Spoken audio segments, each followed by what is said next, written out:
इतने में अभिनव की नजर अनन्या से जा टकराई। इससे पहले कि वो कुछ कहता, अनन्या ने उसे चुप रहने का इशारा कर दिया था।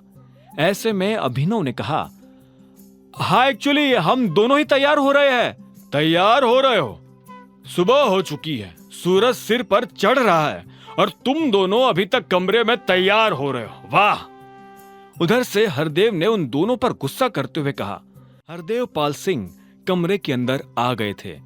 उन्होंने जैसे ही अनन्या और अभिनव को इस हाल में देखा तो उनके होश उड़ गए। उन्होंने तुरंत अपनी आंखें बंद कर ली और कहा, ओह सॉरी, मुझे पता नहीं था कि तुम दोनों इस कंडीशन में होंगे। अनन्या, मुझे तुमसे कुछ जरूरी बात करनी है। मेरी अभी एक अपॉइंटमेंट है और तुम मेरे साथ उस अपॉइंटमेंट के लिए आ रही हो।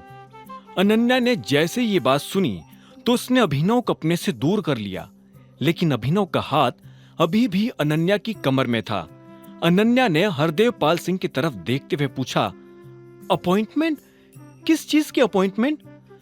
उसके बारे में हम नाश्ते पर बात करेंगे, लेकिन जरा जल्दी करना क्योंकि मेरे पास ज्यादा टाइम नहीं है, हरदेव पाल सिंह ने कहा और अनन्या के कमरे से बाहर निकल गया। उसके जाने के बाद भी अनन्या को अपने कानों के सुने पर विश्वास नहीं हो रहा था। हरदेव उससे अकेले में बात करना चाहता था। क्या बात है, बड़ी खुश नजर आ रही हो, अभिनव ने अनन्या को छेड़ते हुए कहा। अभिनव की आवाज सुनते ही अनन्या ने फिर से अपने गुस्से वाला रूप धारण किया और भारी सी आवाज में बोली, तुम्हारी हिम्मत कैसी हुई ये सब करने की? कुछ देर के बाद जब अभिनव हॉल में पहुंचा तो उसने देखा कि हरदेव पाल सिंह अनन्या से कुछ जरूरी बात कर रहे थे। AK प्राइवेट लिमिटेड हमें एक डील दे रहे हैं। वो चाहते हैं कि उस डील के दौरान तुम हमारी कंपनी को रिप्रेजेंट करो। अगर हमें ये कॉन्ट्रैक्ट हासिल करना है तो इसके लिए तुम्हारा मीटिंग में होना जरूरी है। जब अभिनव के कानों में हरदेव पाल सिंह की ये बात पड़ी तो उसके चेहरे पर मुस्कान आ गई।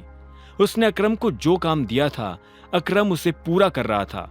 अभिनव अनन्या को उसी के परिवार में उसकी खोई हुई पोजीशन फिर से दिलवाने वाला था। इस दौरान शर्मिला ने भी हरदेव की बात सुनी और अनन्या के पास आकर बोली, आय हाय, तब तो ये बहुत अच्छी बात है, तुम्हें जल्दी करनी चाहिए। शर्मिला को भी अनन्या के लिए ये मौका किसी वरदान से कम नहीं लग रहा था। अनन्या ने कहा, तो हम आपकी गाड़ी में साथ चलेंगे या मैं अपनी गाड़ी लेकर आपके साथ चलूं? अनन्या की आवाज में उसकी खुशी साफ झलक रही थी। अभिनव दूर खड़ा होकर उसे मुस्कुराते हुए देख रहा था। अनन्या ऐसे मुस्कुराते हुए और भी खूबसूरत लग रही थी। इतने में हरदेव ने अनन्या की बात के जवाब में कहा, हम दोनों अलग अलग गाड़ी में जाने वाले हैं। एक बार कॉन्ट्रैक्ट साइन हो गया तो उसके बाद तुम्हें तुम्हारी कंपनी के ऑफिस में जाना पड़ेगा। इतना कहते ही हरदेव पाल सिंह वहां से बाहर निकल गए थे और अनन्या उनके पीछे पीछे चली जा रही थी। उन लोगों के निकल जाने के बाद अभिनव भी उनके पीछे जा रहा था। अभिनव कुछ देर के बाद अपने ऑफिस पहुंच चुका था। जैसे ही वो अंदर आया तो उसे सबसे पहले जैनी नजर आई।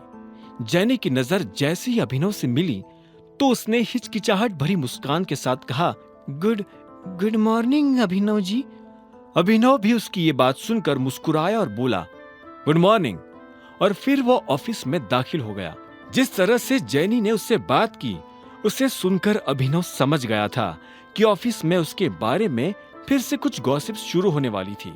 वो इन चीजों के बारे में सोच ही रहा था कि तभी उसका फोन बज उठा। उसने देखा कि अलाइना का फोन था। उसने तुरंत फोन उठाया और कहा, हेलो नंदिता। नंदिता नहीं, अलाइना। मैंने तुम्हें ये पूछने के लिए फोन किया है कि तुम 4 बजे तक अवेलेबल हो जाओगे। मैं तुम्हें पिक करने के लिए अपने किसी आदमी को भेज दूंगी, बाद में वो तुम्हें ड्रॉप भी कर देगा। उधर से अलाइना ने कहा। अभिनव ने उसकी बात सुन एक पल के लिए सोचा और आखिर में बोला, ठीक है, चलेगा। इसके बाद अभिनव अगले 3 घंटे तक अपने ऑफिस का काम बेमन से निपटाता रहा। कुछ देर के बाद लंच हो गया था। अभिनव उठा और सीधे कैंटीन की तरफ बढ़ने लगा।